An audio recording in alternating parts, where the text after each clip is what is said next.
Welcome to my channel. Today I'm going to tell a story from personal data, number 105697. I shot Papa square in the heart, but he didn't die. That damn Bible he carried with him saved his life. I was considerable lucky that Papa had his axe at hand, and that he kept it sharp.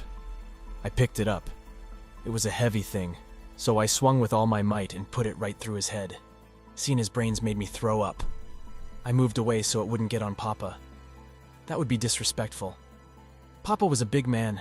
I couldn't bury him like that, so I started chopping off his arms and legs with the axe. I was down to the right leg when Sheriff Culverson showed up. Wouldn't you know it, he came to arrest Papa for stealing a couple of old lady Renner's chickens. Papa didn't have to worry about that now. Hell, he didn't have to worry about the drought or where his next bottle had come from either. I reckon I did him a favor, saving him from all that worry. Sheriff Culverson looked at me and looked at Papa. I done threw up again, so the smell was something terrible in the vicinity. I looked at the sheriff. He was shaking his head and had a sad look on his face. I reckon he didn't want to take a 19-year-old girl to jail, especially me, seeing as how I was his daughter's best friend. Maybe he'll let Cassie visit me in jail. The jailhouse only had the one cell. That door a-clanking behind me sounded like what Mama would call ominous. I kinda know what that means by the words around it. Corntex, I think they call it. I would know a lot more if Papa would have let me go to school. He said girls don't need school. They need to learn how to cook and to clean and to please their man. I'm damn good at cooking and cleaning, but I don't think I know how to please a man. Papa was a man and he was never pleased. Oh Lord, here comes the sheriff and another man.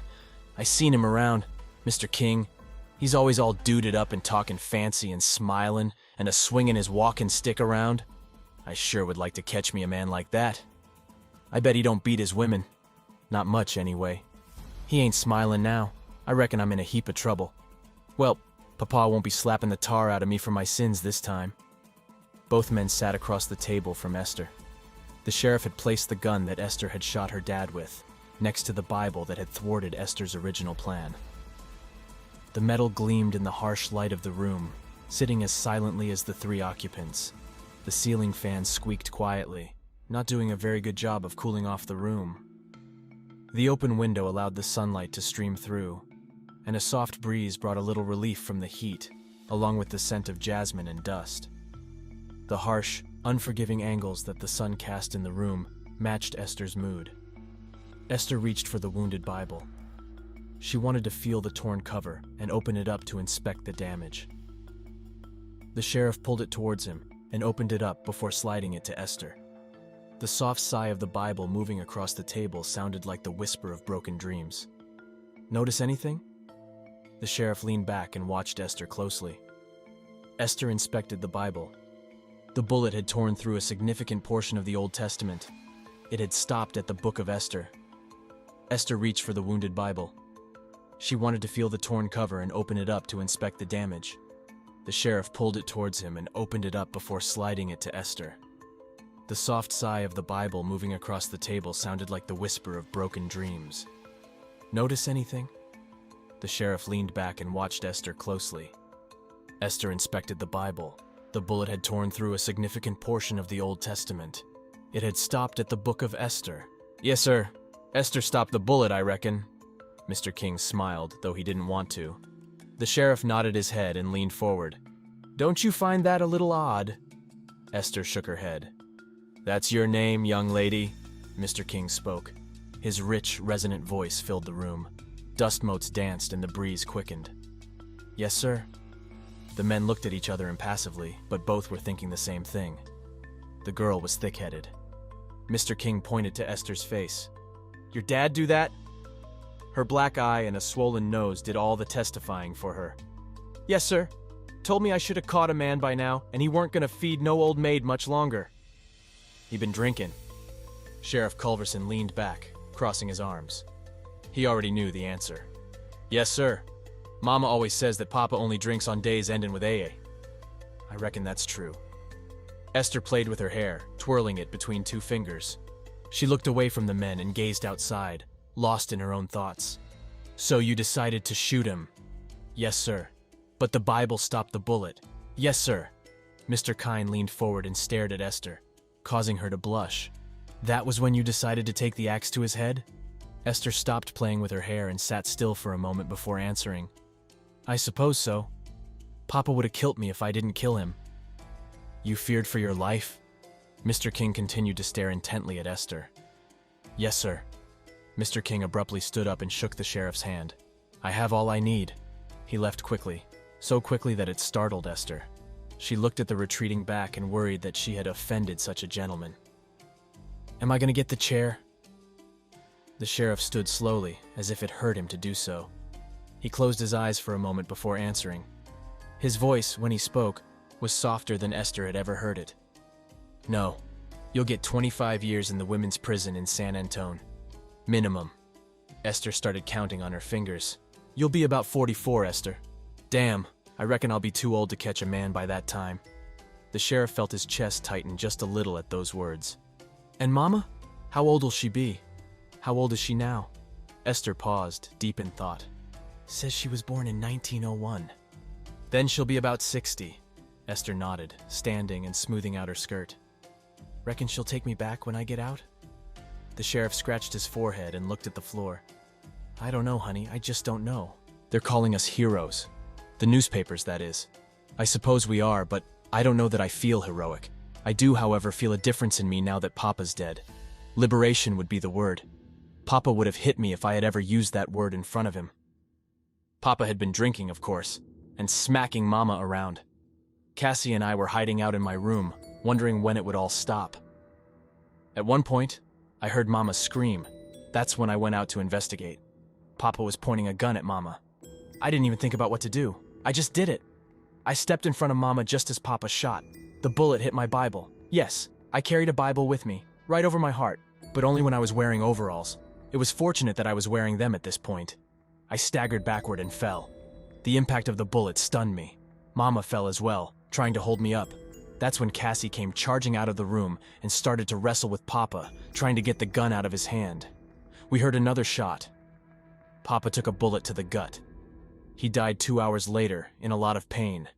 Cassie stood and fairly sprinted out of the house. She came back a few minutes later with her dad, the sheriff. The look on his face was one that will not soon leave me, pinched and drawn, with worry written clearly in the eyes. Mama should have never been home. She was supposed to go to San Antonio to see her sister, but Papa beat her so bad the night before that she refused to go. I believe that Papa beat her so severely so she wouldn't go. He was like that. Cassie shouldn't have been there either. Her father told her never to go to my house when my papa was around. But Cassie often defied her father. Her father was so relieved that Cassie wasn't injured or killed that he never punished her. On the contrary, he hugged her tightly and kissed her on the cheek. I had never seen him do that before. I'm supposed to write a story for the newspapers. The one in San Antonio wants to give me and Cassie $50 each for our story. An astounding sum. Some rich people in San Antonio also want to give us full scholarships for college. Imagine going to college! It's in Denton, but that's even better. Cassie and I can get away from the blight of the hill country and experience a different kind of life. A different kind of life. I'm filled with a substantial happiness, and I wonder when it will leave. Never, I hope. The real hero is Mama, and I'll make sure the newspapers know that. All those years of insisting that I go to school, even when Papa beat her for her sass. He called it that anyway. It was grit and toughness and love. I'll call it the stuff that heroism is made of. That has a nice ring to it. And it's the truth.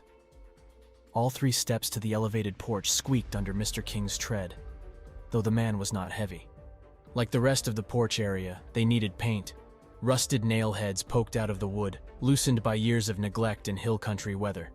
The evening was soon to turn into dusk. Just spoke to the judge. Cassie ain't to be charged. He said she did us all a favor by shooting that man. Sheriff Culverson didn't show it, but a wave of relief flooded his body. He relaxed a little and felt his breath coming easier. Mr. King sat down and lit a cigar, offering one to the sheriff. Both men took some time to light their cigars, ensuring that they had a proper draw. This was not a task, but a ritual, and it was not to be taken lightly. The sheriff went inside his house and returned in a few moments, bearing a bottle of whiskey and 2 small tumblers. Each man filled their glass to the amount desired and sipped. Mr. King grimaced at the first sip, then took a second, larger sip. I reckon she did us all a favor, sure. but it was an accident. I'm damn happy the judge was of the same mind, the sheriff said.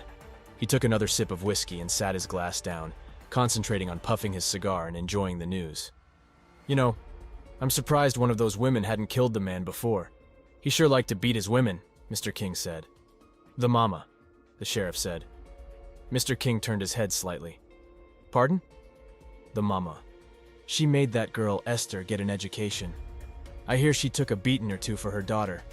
Damn fine woman, in my opinion. Mr. King nodded and smiled. He had already heard the news. You went to visit the widow, I hear. The sheriff glanced at Mr. King and then quickly glanced away. Offer my condolences, in an official capacity. The sun had disappeared behind the horizon, bestowing faint light and beautiful colors to the sky. Fireflies came out of hiding, their pinpricks of light giving the large front lawn a magical appearance, as if fairies were in attendance, as if a miracle had been bestowed. You were there for 2 hours, Sheriff. That's a lot of, condoling. The sheriff turned and stared at Mr. King, his steely blue eyes narrowing a little. Mr. King laughed and hastened to explain. The old biddies in town? You know what they're like. Most of them had you and the widow making a baby during your visit. Vicious old cats, the sheriff spat out the words. Makes sense, though, you and the widow. Esther and Cassie are best friends. They'd be tickled pink to become sisters, so to speak. And the widow's a fine, strong woman. You done have us at the altar. Mr. King tamped the ashes from his cigar onto the porch and scuffed them with his boots. He poured himself more whiskey and watched the fireflies perform their chaotic, beautiful dance. Your wife's been gone for 12 years. I reckon you grieved enough, Sheriff. I figure the widow's grieving was non-existent. Can't really miss a man that beats you, can you? The sheriff poured himself another 3 fingers of whiskey and stood at the railing beside Mr. King. He sighed and turned to Mr. King, handing him a dollar bill. I'm hiring you for a 2-minute consultation, Mr. King. Mr. King looked at the bill and put it in his breast pocket. What's on your mind, Sheriff? The sheriff paused for a moment, trying to get the words out of his mouth. I heard Esther and Cassie talking one day last year, just before Christmas. Esther was telling her that she wanted to shoot her daddy dead so he'd stop beating her mama. Well, that froze me.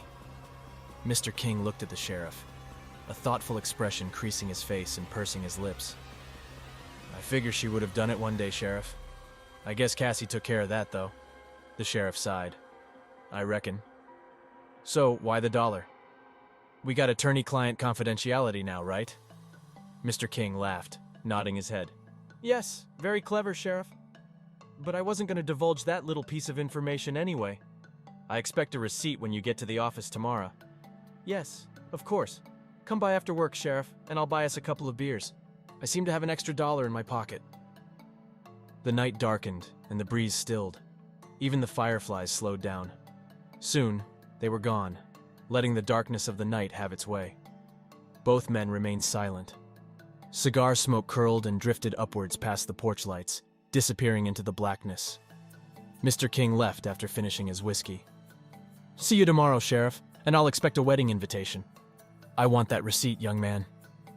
The rest of the night passed as it should have. Frogs croaked lazily, crickets chirped, and lights winked out one by one across the countryside. 2 young ladies were dreaming of adventures at college. One sheriff was thinking of matrimony, and one widow was contemplating the mysteries of fate and providence. The Bible with a bullet hole in it was, in due time, returned to its rightful owner.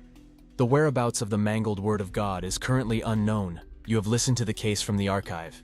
If you like it, then subscribe to the channel. It motivates me to tell new stories. Thank you for your attention. Take care.